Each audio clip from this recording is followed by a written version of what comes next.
We are here today to witness the joining in matrimony of Robert Philip Sean Hardiman and Kate Helen Barnett.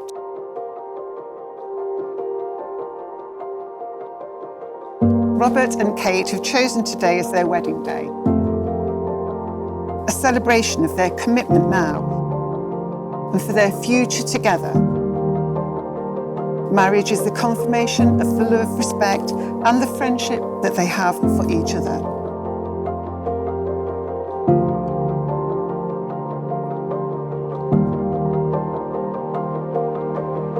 The vows they will exchange will unite them as husband and wife with words that are a pledge of their love and a promise of lifelong dedication.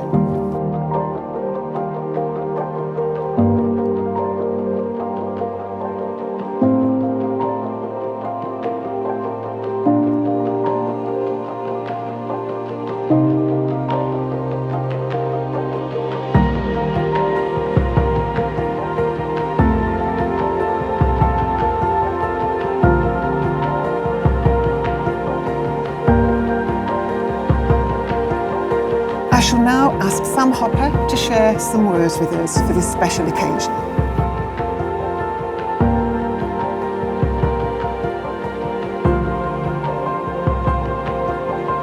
How does a moment last forever? From Beauty and the Beast soundtrack. How does a moment last forever? How can a story never die? It is love we must hold on to, never easy, but we try. Sometimes our happiness is captured, somehow our time and place stand still. Love lives on inside our hearts and always will. Minutes turn to hours, days to years then gone. But when all else has been forgotten, still your song lives on. Maybe some moments weren't so perfect, maybe some memories not so sweet. But we have to know some bad times, or your lives are incomplete. Then the shadows overtake you, just when we feel all hope is gone. You will hear your song and know once more, your love lives live on. How does a moment last forever? How does your happiness endure? Through the darkest of your troubles, love is beauty, love is pure. Love pays no mind to desolation. It flows like a river through the soul, protects, precedes and preserves, and makes it whole.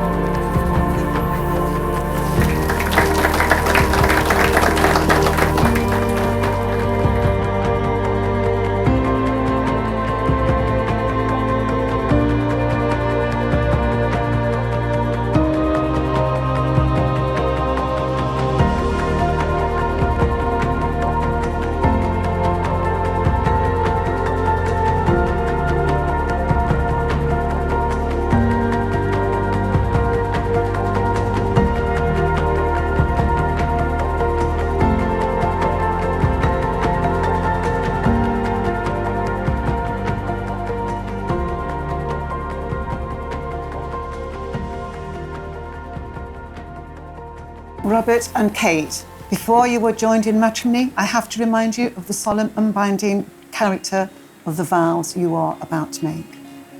Marriage, according to the law of this country, is the union of two people voluntarily entered into for life to the exclusion of all others. So, do you, Robert Philip Sean Hardiman, freely consent to be joined in marriage to Kate Helen Barnett? I do. Thank you very much. And Kate, do you, Kate Helen Barnett, freely consent to be joined in marriage to Robert Philip Sean Hardiman? I do. Thank you very much. I shall now ask each of you in turn to declare that to the best of your knowledge and belief that there is no lawful reason why you should not be married to each other. So Robert, I'll come to you first and repeat the words after me. I declare that I know of no legal reason why I, Robert Philip Sean Hardiman, may not be joined in marriage to Kate Helen Barnett. Thank you very much. Over to you, Kate. I declare that I know of no legal reason why I, Kate Helen Barnett, may not be joined in marriage to Robert Philip Sean Hardiman. To Robert, Philip, Sean, Hardiman. Thank you very much. So Robert and Kate have chosen to exchange wedding rings, an ancient and traditional way of sealing the marriage vows. The wedding ring is an unbroken circle which symbolises everlasting love, and it's the outward sign of the lifelong promises that are being made today. So could I please ask Sean to step forward with the rings?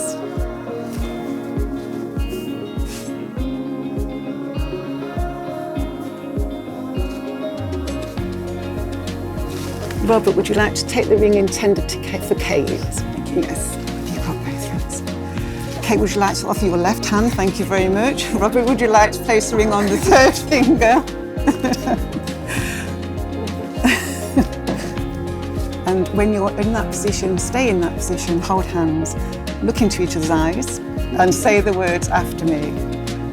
Robert, you are speaking to Kate. Kate, I give you this ring. Kate, I give you this ring As a symbol of our love and marriage. and marriage. Thank you very much. Sean, would you like to offer the other ring to Kate? Sorry? No, I want you, yeah, no.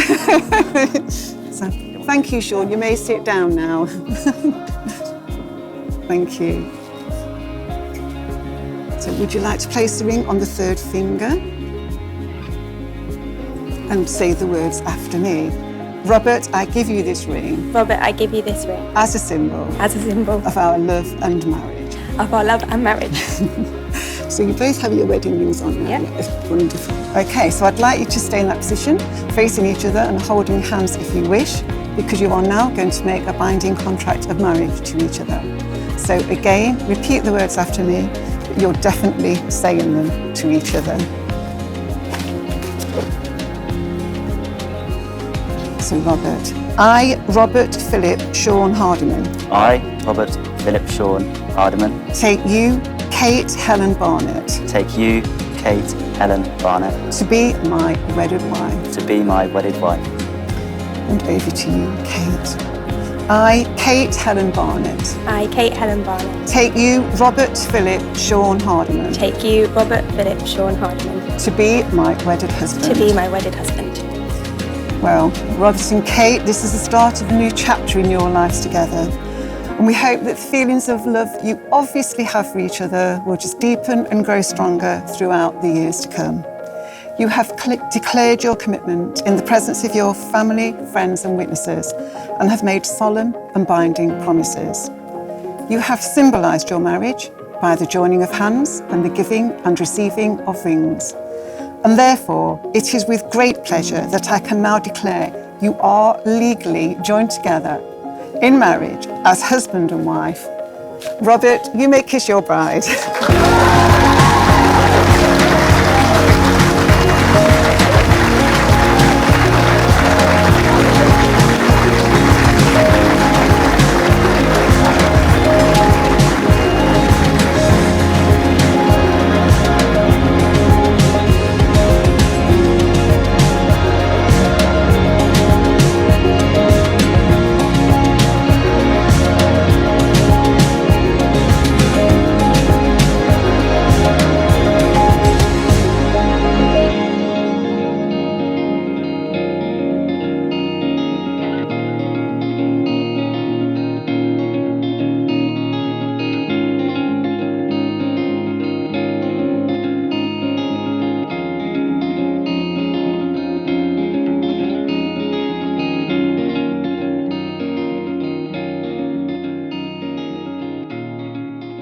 I'm very pleased to receive this microphone because earlier on I was looking and I just saw a gentleman with something shaped like this in the back pocket. I didn't wonder what it was. Anyway, ladies and gentlemen, welcome to the third and final instalment of the wedding of Mr. and Mrs. Hardiman.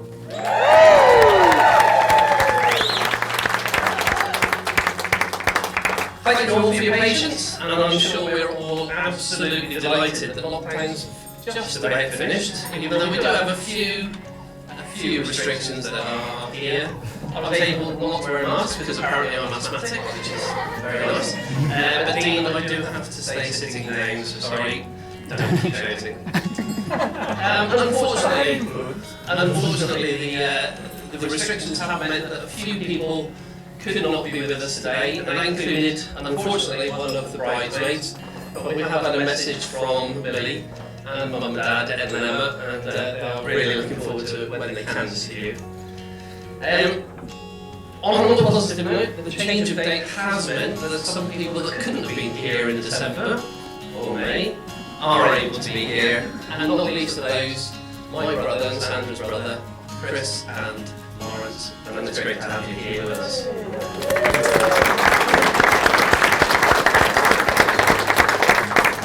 For those of you that don't know, I'm John, that's Sandra's husband, Kate's stepfather, Rob's whipping boy at pool, as of 7:30 this morning, is whipping boy at golf. For 37 years of my life, I was committed to never having children. And then Sandra introduced me to Kate. Any wonder that 37 is my lucky number? This has been an amazing journey. Since Rob asked for permission to ask Kate to marry him, which we were only too happy to give. In fact, if you'd taken any longer, we'd have probably kicked him up the arse. But didn't you do well in planning everything on that trip to Paris? Absolutely magnificent. Yeah, that was amazing. And since then, the two of them have been, Kate has been busy planning the wedding. And it's been organised down to a T, obviously, only to be thwarted one time and again by various things that have happened. So I'd also like to thank Nottinghamshire Golf Club, it is difficult to say, the Nottinghamshire Golf Club for sticking with them and making sure that despite everything they have managed to come through, even though numbers went from 135 to 30 to 6 and now back up again. I'm sure we're all delighted that they are back up.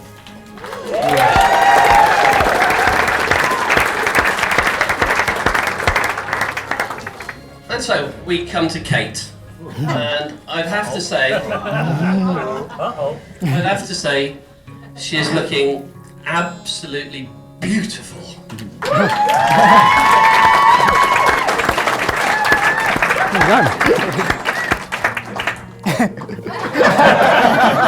Bunch of flowers. Yeah, no. I think that's there at the top.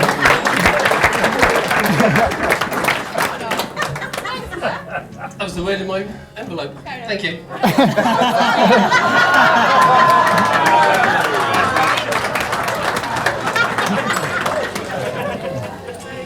For the last 23 years, she's been the thing that I've loved more than anything in the world. Apart maybe from Sandra. Afterthought. Oh, and my mum.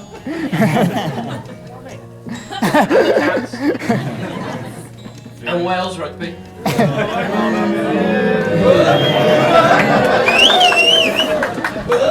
And Welsh cakes. Well, Kate, you're definitely in the top 10 anyway. My first meeting with Kate was when she was a 7-year-old and was highlighted by a trip to Arthur's Seat in Edinburgh. On the way down, Kate cast a shoulder ride, during which she sang the theme to Titanic.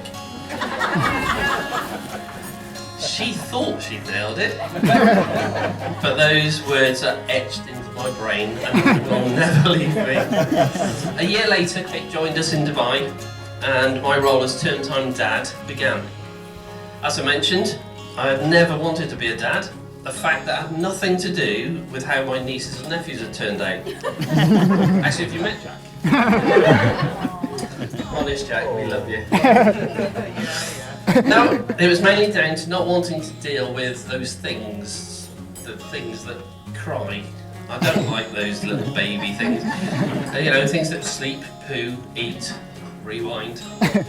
By the time I got there, Kate was a functioning human who could do the basics. That is, she could run, catch, throw, hit, kick. That's what we want. However, it's one of the worst memories that I have, and it kills me, is when we were going from a swim camp on the way back from Al Ain to Abu Dhabi, and Kate needed the toilet. So we stopped on the side of a dual carriageway between these two big towns, and I had to hold her while she had a pee. Do you remember it, Kate? She's peeing now. Like mother, like daughter.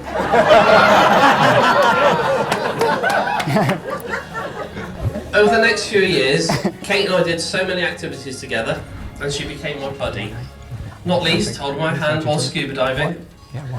Like so many dads, I got her doing the things in the way I wish I could still do.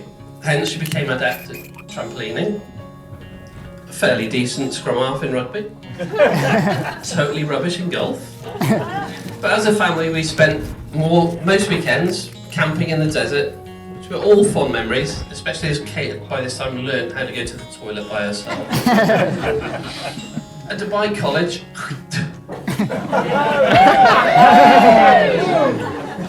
College, Kate flourished and developed into the balanced individual that she is today. She did very well in her academic studies, with her netball, and she made lifelong friends, some of whom I'm delighted to see that are here today. And she also learned qualities of resilience, leadership, and so on. An absolute star. The only time I can ever remember her being a wuss was early in her trek to Everest Base Camp. But again, she persevered and achieved her goal, as she always seems to do. But it was here that I realised that she was definitely her mother's daughter. She said to me, well, if we're starting here at 3,300 metres and base camp is 5,400 metres, well, that's just about 2 kilometres. So why is it going to take us 10 days? It's up 2 kilometres, you silly girl. Anyway, at Nottingham, she then went to Nottingham University and again thrived. I believe there's some people from Nottingham here. She got to do the course of her dreams. She got to play korfball at the very highest level. And she met Rob.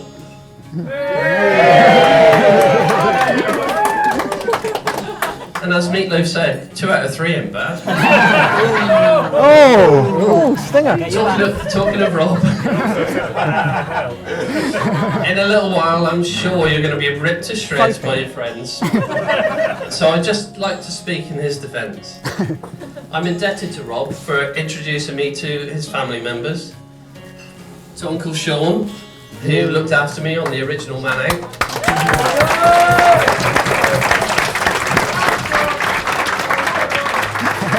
And to Auntie Val, who shares my interest for quizzing and boozing. And it's great to finally meet other members of the family, and we are now all one extended clan, so that's fantastic. Rob is the perfect foil for Kate. He's very calm, whereas she's not. I couldn't wish for a better person for her to spend the rest of her life with. They were obviously friends for several years before unfortunate circumstances brought them closer together, and they've not looked back since. They shared not only the interests of the profession of physiotherapy, of course, but also so many other interests like fitness, property, travel, and Love Island.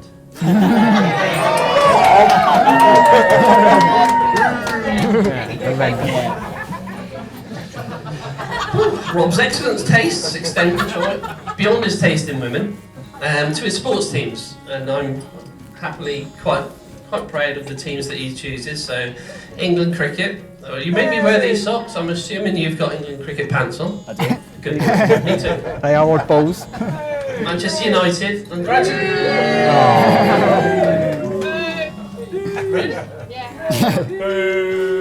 Yeah, boo. Liverpool.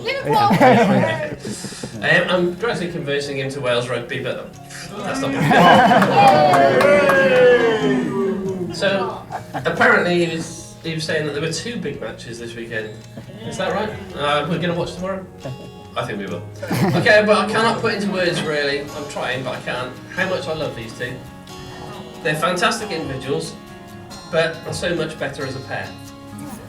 I'm so proud of the two of them for all they achieve, but in particular for the way they never forget those that are less fortunate than themselves.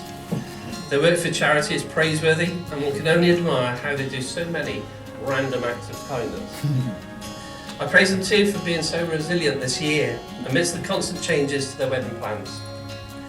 Getting through these adversities has only made their bond stronger, and I'm sure that they'll be able to ride any storm that comes their way. I welcome Rob to the family, and charge him with looking after Kate in the style she's become accustomed to. Disney princess. No pressure, Rob. I did see Sandra was looking at Mother Care's website.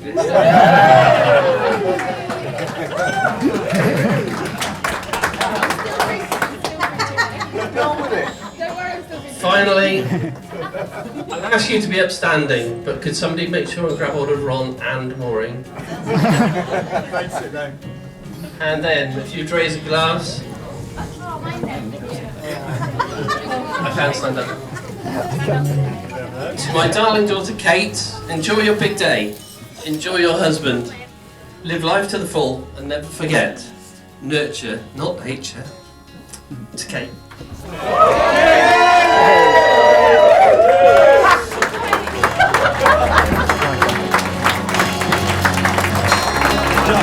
John.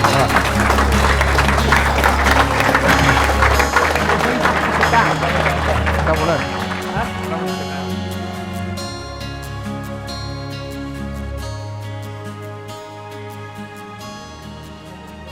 Hello. First of all, thank you, John, for your lovely words, and Pete for the cracking introduction. I now need to add a little bit to my speech. John, beautiful, beautiful, beautiful, beautiful.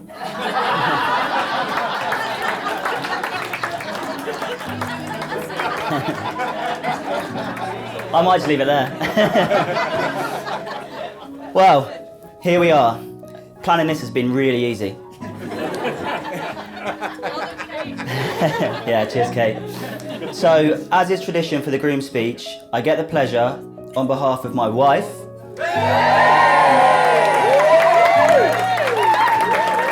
and myself, to extend huge thank yous in many directions.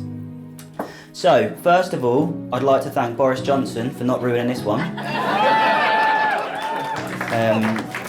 I'd like to thank the wedding venue, and in particular Jane, Amanda and Albina, for being incredibly accommodating at all times.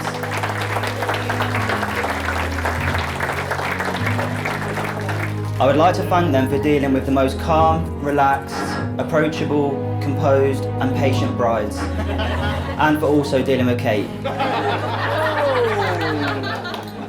So you can all stay seated, but for my first toast, and of many I'm afraid, and if you're not drunk already, you will be by the end of this speech, please join me in saying cheers to Jane, Amanda and Albina. Cheers! I would like to thank you all for coming today. I can't tell you how incredible it's been to see all of our friends and family in one place together, and also how scared I am for the bar staff. Thank you for riding the punches with us over the last year and throughout all of our lives. We would not be the people we are today without the influences you've had on us individually, as a couple, and now as husband and wife. So from the bottom of my heart, thank you very much.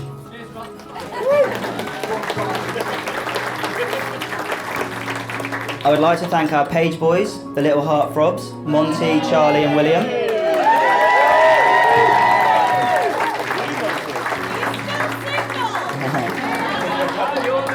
And of course, our very well organised usher, Oshin. Thank you for all rocking the aisle today. I didn't look, but I'm sure you were amazing. The hugest thanks goes to my groomsmen, Luke and Lucas. You have both been the strongest of friends when I needed you most. And of course to my best men, Paul, who along with his beautiful wife Tash, have always been an absolute inspiration to both Kate and myself. To Steve, well, where do I start? The role you have played in my life goes beyond the realms of friendship. We have shared far too many poignant moments in life, some of which I hope you spare from your speech today. And finally, to the best man of all, Uncle Sean.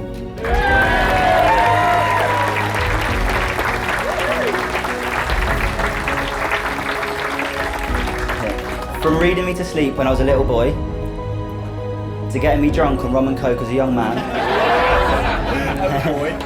Yeah. You continue to teach me and everyone you meet everything that is right in the world. A few years ago, Kate picked you up as a birthday surprise for me, and she managed to enjoy 2 hours of your singing. And it was at that moment she was always going to be my wife. And Sean, it's my greatest pleasure to be sharing the happiest day of my life with you supporting my shoulder.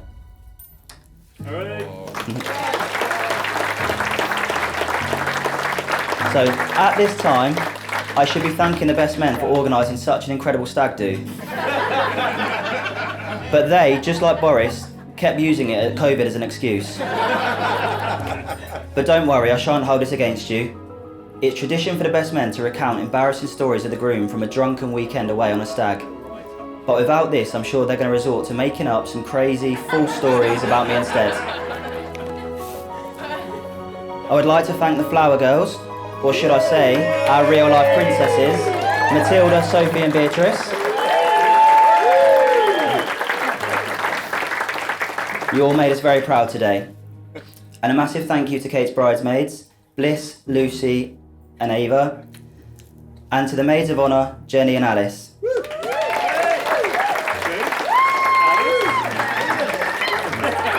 You all look absolutely beautiful today. I have seen personally the lengths you have all gone to keep Kate's morale high over the past year, and I can truly see why she is so lucky to call you her bridesmaids. And in typical fashion, you were more organised and prepared than my best men, so Kate actually had a hen do. And again, I was fortunate, or unfortunate, to see firsthand the efforts that went into organising what has to be the hen do of the century. You were so organised that I somehow got more stitched up than Kate. Dressing up as Boris Johnson and a very dashing butler in the buff in the process. So actually, I do feel as though I had a stag do. I want my money back. There's always one. We're both blessed to have the most amazing friends in the world, and although we especially thanked our wonderful bridal and groomsmen party, we'd like to extend our thanks and our love to all of our special friends here today. I know that Kate feels the same, but I could have easily have had loads more groomsmen, but the truth is we couldn't afford any more suits. So instead, please join me in another toast to all of our friends. Cheers. So, from friends to family, John and Sandra, what can I say? I've felt like your son since the day I met you, and in marrying your beautiful daughter today, I now get the added bonus of now officially calling you family.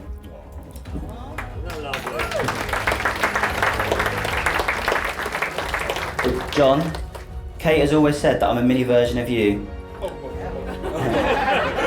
And honestly, if that's the case, it's a huge compliment. I've always admired your friendliness, your morals, and your eagerness for life. Luckily, I also share your sense of humour, your ability to talk in cryptic, and your passion for all things sport. And if I'm a mini John, then Kate is certainly a mini Sandra. Or is it the other way around? I can't quite tell. I can see in Kate your determined, strong-minded outer shell, but also your caring, loving, and thoughtful centre. You are both so eager for everyone to have a good time, often forsaking your enjoyment for others.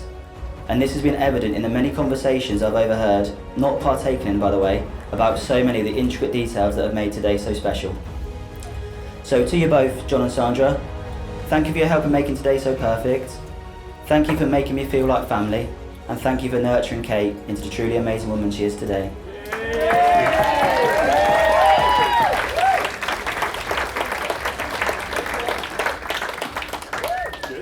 Unfortunately, not all our family can be with us today for many reasons, and our thoughts are with you today as we know ours are with you.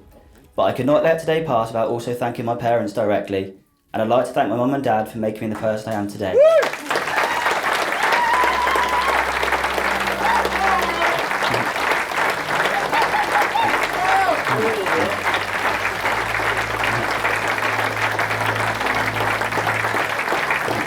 It gets worse, I'm sorry.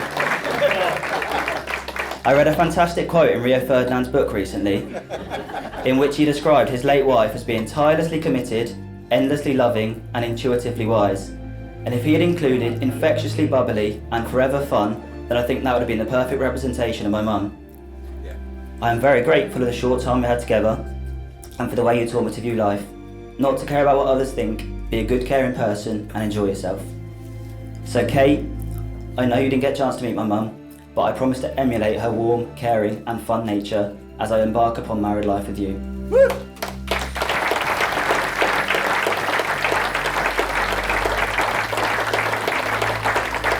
As for my dad, he was the strongest, most passionate role model, and what he could not give in fortune, he gave in time, and which I now appreciate to be infinitely more important. I cherish all the memories we had together and all the times we laughed until it hurt. I am thankful for the morals and confidence he instilled in me, and I promise Kate to give you the time, passion and dedication that my dad showed in me, but also to build you up, give you confidence and give you plenty of moments where we laugh until it hurts.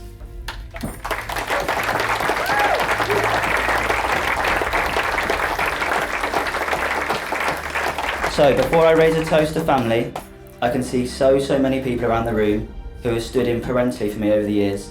You all know who you are, and Nicole, that does include you too. I would just like to say a huge thank you. So now we've made it through that bit, ladies and gentlemen, please join me in raising a glass to family. Family. Apologies, I told you it was going to be a long one, but I promise I've left the best till last. The absolute star of the show, my beautiful wife, Kate Hardiman.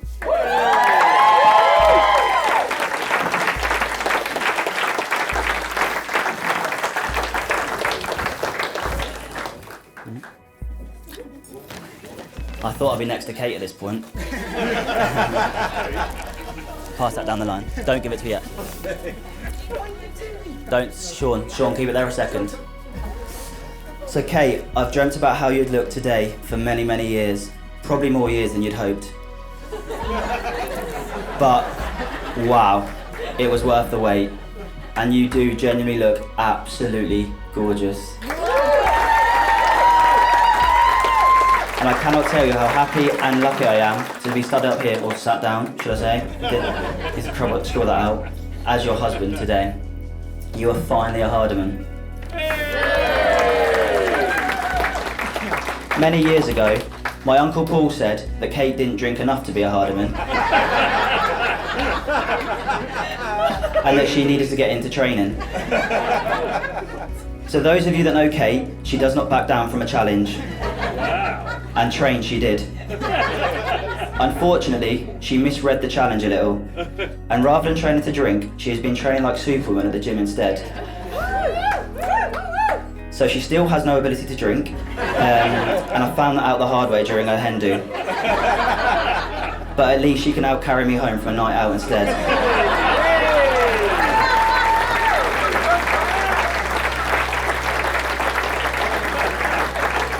Which, actually, that might be quite helpful tomorrow. Football's coming home, don't you know?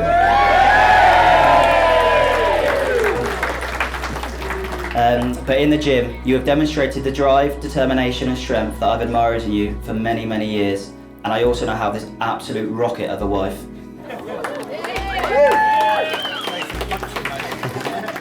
I've tried to stick to tradition throughout this speech, if not dragging it out slightly. But tradition dictates I should tell you everything I love about you. So here it goes. I love how you never have anything to wear, but have 4 wardrobes and 6 drawers dedicated to clothes. Not to mention all the under the bed space. I love how you always need petrol, so I always have to drive. I love how you never want to pick a restaurant, but never want to go in the one I suggest. But most of all, I love how you never have any hair clips or bubbles, and always buy them when you go shopping, despite me saying you don't need any.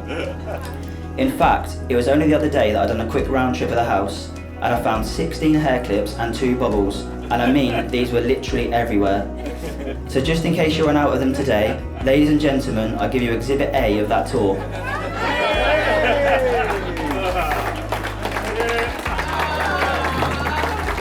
So Kate, please accept this gift as my promise to always have your back, to always clear up after you, and to know that sometimes, only sometimes, I can be right too. And even if I am follically challenged, I'll clearly always look after your hair.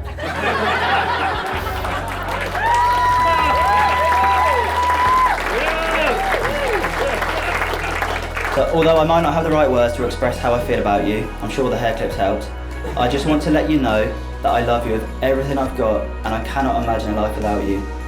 I know that no matter how many challenges come into my life, I'll face them without difficulty with you by my side. So ladies and gentlemen, for the last time, please join me in raising a glass to the strongest, most caring, beautiful woman, inside and out, my wife, Kate.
Not sure how to follow that speech from Rob there, but I do promise not to make you cry at least. Well, I will start with what an incredible venue this is for your wedding, Rob and Kate, and also to echo what has already been said, that it's so great to see so many people here today. It would have been nice to see Rob's hair make an appearance. There is a lot of hair-based jokes coming up here. So looking around this venue, it's a far cry from 39 Albert Grove, or just the Grove as it was affectionately known. This was Rob's student house, and to set the scene, had the FHM Top 100 taped across the whole living room wall, a dartboard with more holes in the wall than in the board itself, and a poster of Megan Fox as Superwoman above the TV. I love Megan Fox. Who would have thought from that to this? So university was where I first met Rob, and to say Rob made the most of being a student would be an understatement. Rag raids in fancy dress, Wembley trips, countless nights out in the student nightclub Ocean. And as much as Rob must have regretted this at times, lifelong friends made. That's not to say it was all plain sailing, and there were certainly a few traumatic moments along the way. The first that springs immediately to mind is the aftermath of a drinking challenge called a Centurion. I don't think I'll ever forget the image of Rob using his bare hands to shovel his own sick out of the sink.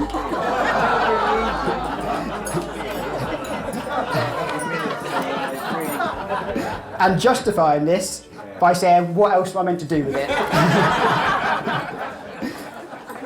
Another moment that will be hard to forget is walking into their house and the whole ground floor of the Grove being covered in a thick layer of yellow dust after Robert decided to set the fire extinguisher off after a night out. Strangely, using the fire extinguisher didn't occur to Rob when he actually set the kitchen on fire, attempting to cook bacon. Instead, this resulted in us all standing outside in the street with most of the neighbours looking on, Ket still with shampoo in his hair from the shower, and 2 fire engines blocking either end of the street. I would love to say that Rob learned from these experiences, but as many people here will be able to confirm, Rob has had just as many of these types of stories following university as he did as when he was a student. But before we go into a few of those, let's go back in time to when Rob had a full head of hair. So a long, long time ago. There's a lot more coming, guys. There's a lot more coming. Luke Tedder, who has known Rob since primary school, has prepared a few words. Oh, Luke.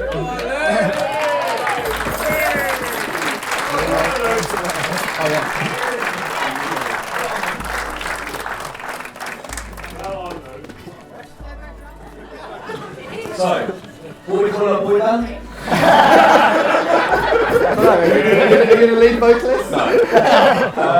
So yeah, it's been quite hard actually to try and put this into some sort of word or some sort of format. To sort of where to begin or where to sort of even talk about, because there's been so many things in our life that has been sensational, hilarious. We've had lots of ups and downs and stuff, you could say.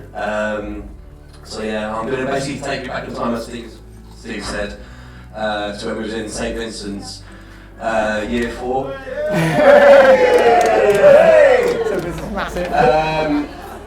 Basically, first year Robin, year 4, we had a little challenge where we'd be the first to sort of sit on the mat in registration. And every morning, Rob, being the competitor he was, would always beat me hands down, with a little grin on his face.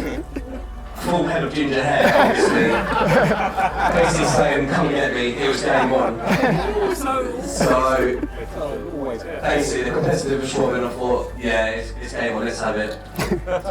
So, a bit later on in life, obviously, we went our separate ways with our school, but we always stayed in touch. We always went on our base every Saturday, we went to go and play badminton at the leisure centre, which was pretty good, to say the least. It got to the stage where I thought we were going to be in the Olympics. Well, anyway, I was shocking, but yeah, Rob was always good at the sports. And then, yeah, we moved on to, we've done a lot of things every weekend together, the gym, badminton, always flexing his muscles in front of everyone. And then as we got older, into our 15, 16, we went to the legendary Vauxhall Holiday Park in Caravan Park in Great Yarmouth. Where it's safe to say we turned a caravan inside and out, I reckon. I think it was pretty much like watching a Brainiac episode where the caravan explodes. Safe to say, it was like that. But it was an amazing time. Sick everywhere. The toilet being ripped apart. And just, yeah, apart from that, having a great time basically. So that was fun. 16. We went through many crates of beer, didn't we? Yeah, it was good. And then, yes, a little bit later on, in our pretty mid-20s, we went on a nice little breakaway to the Cheddar Gorge, where as I did in life, let Rob take the lead on a lot of times, and we got lost basically, yeah. We went on a nice little walk that turned into 4 or 5 hours looking for the car, being sodden, muddy, falling down hills, almost crying trying to find the car. But it was always worth it. So yeah, but too many good memories, hopefully it continues, and yeah, that's it for me. Go on, mate. Go on. And just to say as well, a big thank you for today, and hope you and Kate have a lovely time, future together, and I love you so much, and you couldn't meet anyone better, and yeah, love you all. All right.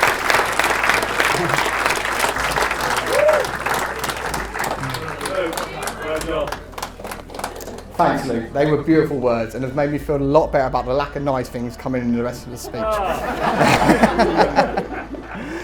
I would just like to echo what has already been said about the venue and what a massive occasion it is today. I know there has been a lot of frustration with cancelled dates and an endless rearranging, which has probably sent Kate close to a nervous breakdown, for it only to be eclipsed by a certain final that is happening tomorrow and football coming home.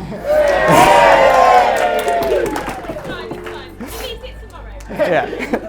For those of you who don't know me, I'm Paul, or Paolo. No one ever calls me Paul, and I've known of Rob for the last 17 years. The reason I use the words known of so carefully is that me and Rob never really hit off when we first met. My first memory of Rob was when he would have been around 17 and I was 19, and he completely wiped the floor on me on the pool table. And this was a continuing trend over the years. We started to get to know each other better when Rob started as a barman at the HRC. He had been a glass collector before, but for a while, and then when he turned 18, my brother actually promoted to be a barman. I don't know how that happened, but he did. We naturally spent more time together as Rob and now switched allegiances and was playing pool for the HRC. Many a Tuesday, Friday and Sunday night was now spent at the HRC, the Hat Reader Centre for people who don't know. I remember fondly your dad's face whenever he used to see me walking on a Friday afternoon after work. He spent the rest of his evening trying to convince me you not to go to town that Friday night. The part that always sealed the deal with your dad though, Rob, was like we'd agreed to take him a Chinese back to your house before we went to town. I'm pretty sure though the prawn toast never did make it back there. Never did make it back. Oh dear. Hang on. Hang on, I've lost it. and sometimes I'd literally end up spending the night, and I literally lived 1 minute down the road because apparently beer at 3 a.m. in the morning is a good idea. The first thing I think of your dad's house is the heat, and I mean the intense heat. For those that you have never experienced before, you think of when you first opened the door, and this was all year round. The breakfast and warmers were always superb, even with a slightly odd added item of the onion rings. The weekend would generally be rounded off with a few beers on a Sunday afternoon. This could quickly descend into chaos and would more often than not end with myself, Dave Malloy, back there, you and your dad taking over the jukebox. Great days.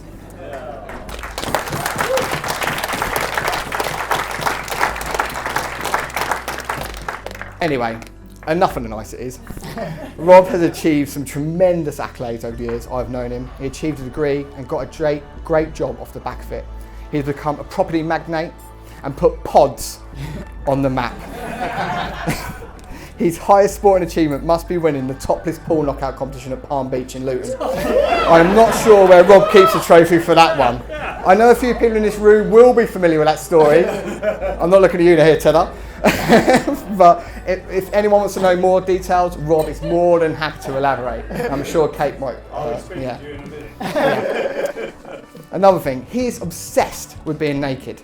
In fact, most of us boys have probably seen him naked more times than you, Kate. But this is not just his close friends and wives he likes to share it with. Recently, on a trip last year when me, Steve and Rob were taking on the Yorkshire Free Peaks Challenge, we were on the ascent of the first mountain where Rob exclaimed he needed to go, and it wasn't the number one. We were barely an hour into a 10.5-hour hike. This was now the only topic of conversation Rob would talk about for the next hour. So now, on the descent from the first mountain, Rob decided the time is now, and he had to go.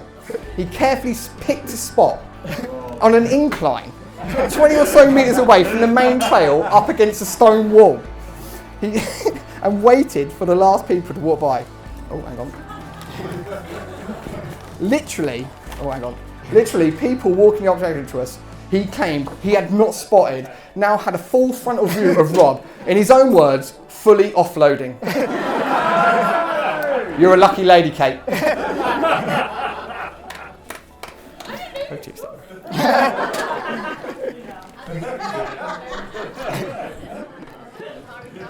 All of those stories would certainly be included in what quickly became known as a Robbie special at university.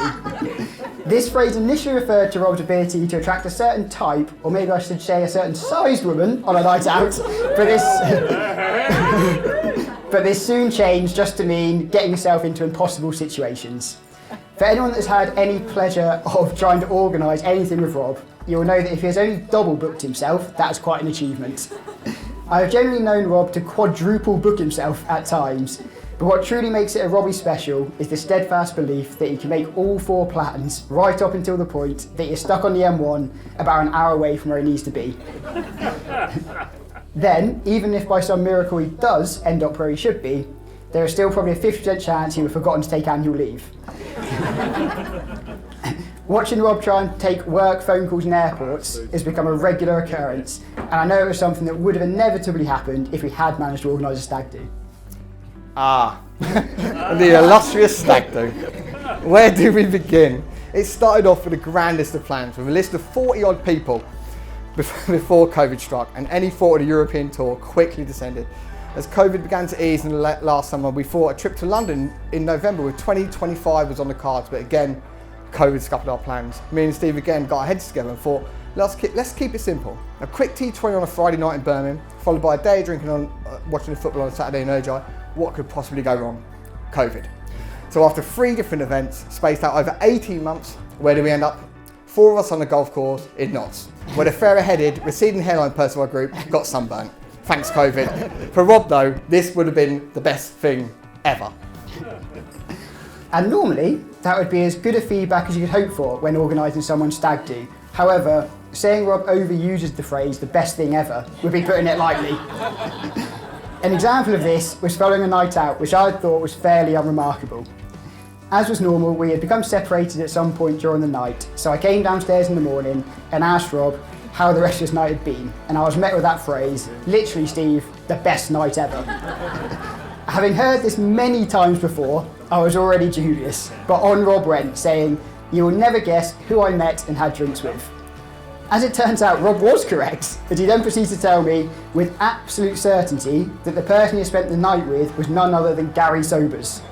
So for those of you that don't know, Sir Garfield Sobers is widely regarded as one of the greatest cricketers of all time. He is also 75, West Indian, and lives in Barbados. It came as a great surprise to Rob that I did not think Gary Sobers would have spent his Friday night going pub to pub with Rob. And a quick Google image search did unfortunately prove this correct. When Rob finally did meet a cricketing legend in Sir Alistair Cook, things did go a little better. However, even then, Alistair Cook couldn't resist commenting on how Rob walking in cricket pads resembled someone who had been riding a horse for a month. There was also a story about Luke Wright, but it seems as you're the only person in this room, Rob, that would consider him a legend. I have left that one out. While you might be disappointed by this, you will now be pleased to know that the next section of the speech is all about Kate. I, however, was far too scared to do that part, so I'll hand you back to Paolo. Thanks, Steve. Yeah, I've got to start. Well, I wanted it, but thanks, Steve. We now move on to the beautiful bride. And I'm sure.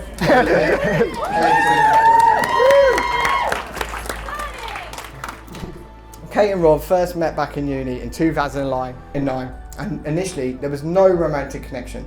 She was simply Barnet to Rob, and to Kate, Rob was just a lad pulling Robbie specials. Fast forward 6 years later to 2015, and as his hairline receded and his bank balance grew,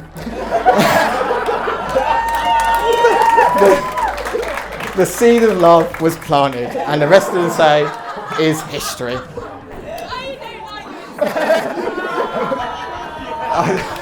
I know I'm not playing Cards Against Humanity, but facts don't win.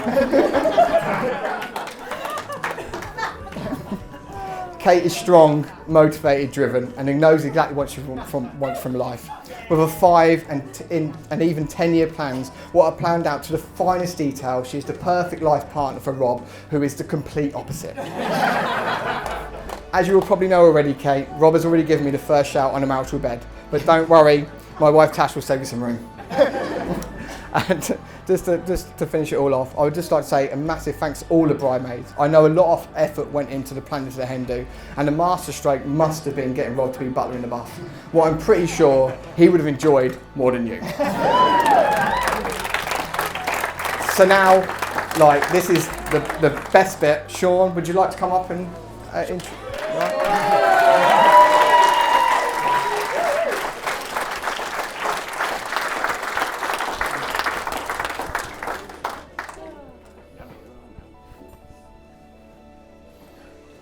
Everyone knows Sean, and like literally he is the best man. We are literally just pure stand-ins.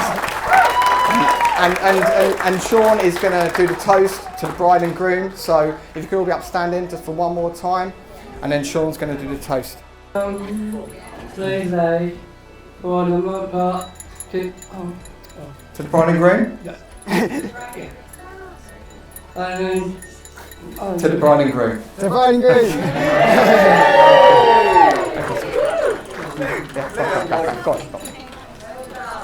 I think to say thank you for talking about wife, Robert wife 2 years ago, and mentioned Better put my sister. Thank you.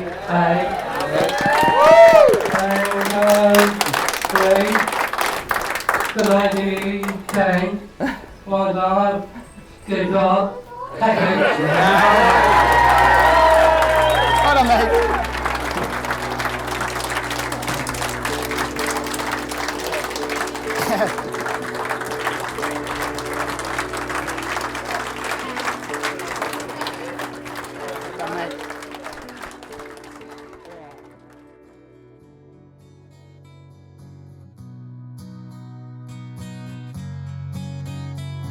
If you should ever think of leaving, don't let it go too far. The love of a lifetime, darling, that's what you are. And now that I've found you, I'll be counting on you to love me forever, 'cause I need you, honest I do. Every single day my love for you keeps growing more and more. The lips of an angel never kissed me before. And now that I've found you, I'll be counting on you to love me forever, 'cause I need you, honest I do. It took an awful lot of looking to find you. Oh, what a time I've been through. 'Cause darling, it's not very easy finding an angel like you.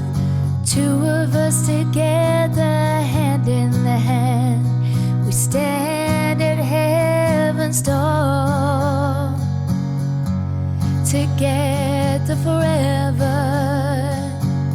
I'll be yours evermore. And now that I've found you, I'll be counting on you to love me forever, 'cause I need you, honest I do. To love me forever, 'cause I need you, honest I do.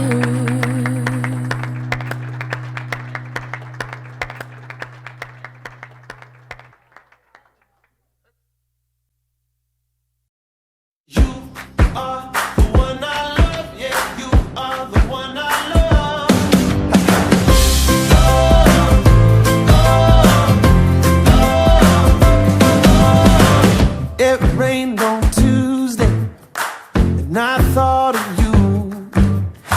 The sun shining on a Thursday, I thought about you then too.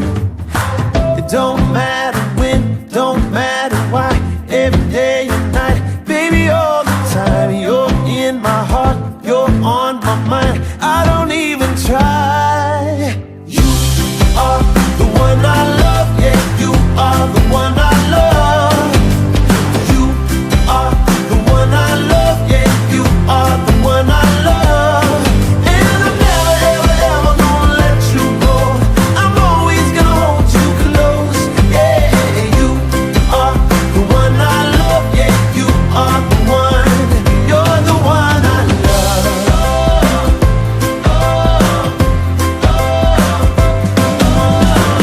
Just walking down the sidewalk, you pull back your hair. I'm listening as you talk, just glad I'm there. It don't matter when, don't matter why, every day and night, baby, all the time. You're in my heart, you're on my mind, I don't even try. You are the one I love, yeah, you are the one I love. You are the one I love, yeah, you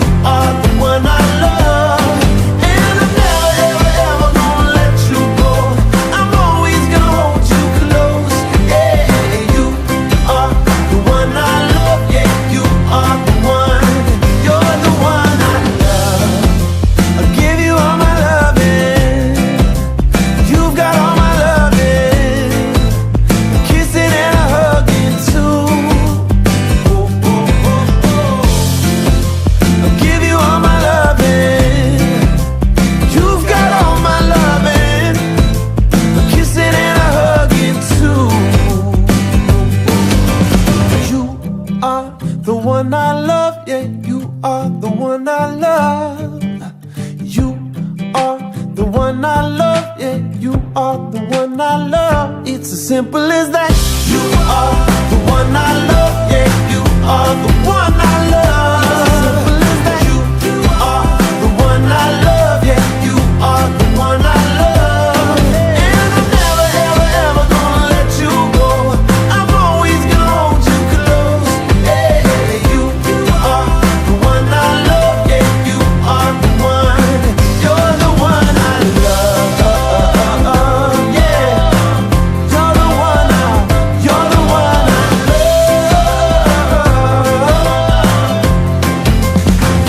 You're the one I love.